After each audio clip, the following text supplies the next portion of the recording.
అండి. నవరాత్రులలో నా ఈవినింగ్ రొటీన్ అనమాట. 3 గంటలకి, 2:30కి స్టార్ట్ అవుతుంది. నార్మల్ డేస్‌లో అయితే 4, 4:30 నుంచి స్టార్ట్ చేస్తాను.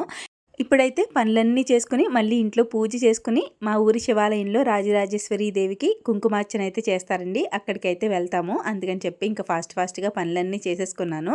పప్పు అయితే నానబెట్టాను. పప్పు లేకపోతే నాకు అస్సలు పనవ్వదనమాట ఉదయం టిఫిన్‌కి. ఇడ్లీకి, దోసలకి పిండి రుబ్బేసుకొని ఫ్రిడ్జ్‌లో పెట్టేసుకున్నాం అనుకోండి, ఉదయం టిఫిన్‌ల హడావుడి ఉండదనమాట. పిల్లలకి చక్కగా ఇడ్లీయో, దోసో వేసి పెట్టేయొచ్చు. ఇంకా నా పూజ, పిల్లల టిఫిన్ ఒకటే టైం అయిపోతుంది. ఏం టిఫిన్ చేయాలని ఆలోచించుకోవడం సరిపోతుంది. ఇడ్లీ అయితే చక్కగా వేసి పెట్టేసామంటే వాళ్ళే తినేస్తారు.